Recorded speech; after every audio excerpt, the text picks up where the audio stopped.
Absolutely. One other question I have is, so we have several IT practitioners in the audience today and listening in. And when you're thinking about kind of all the different areas or kind of what's available out in the market, what would be your recommendations to them? So as we're thinking about, understanding the total cost of ownership, combating sprawl, kind of bringing that all in a little bit closer, there's always kind of some optimism, right? And so maybe, hey, we got an increase in budget this year, or there might be some other pieces.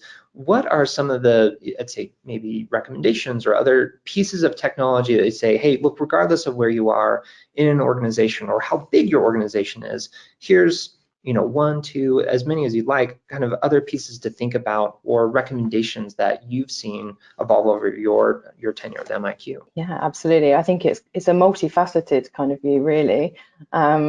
The first one I would definitely say is people. It's invest in your people, invest in the teams that you have, however big and small, and I think however big your budgets are as well.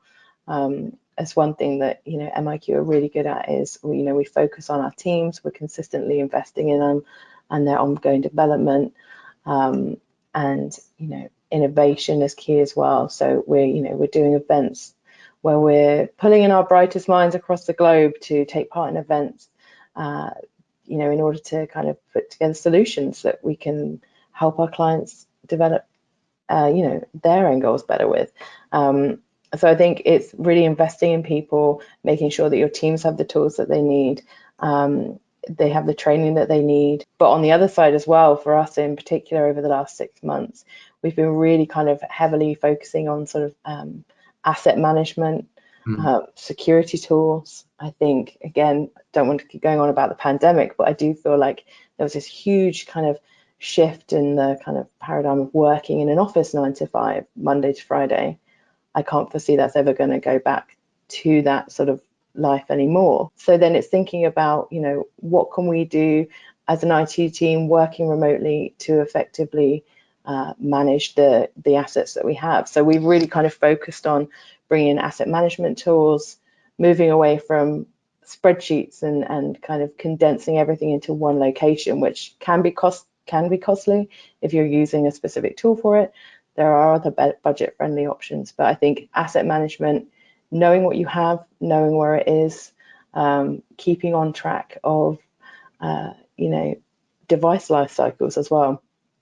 So many people you speak to, I speak to friends and they're using, an 8-year-old MacBook that's just been given to them down. And I think it's really making sure that your end users have got the tools they need. And then with that, again, comes security. Once you have this asset management tool in place, you can really focus on security, making sure not only is the end user's device secure with, antivirus, it's making sure that your client's data is secure, that your internal data is secure.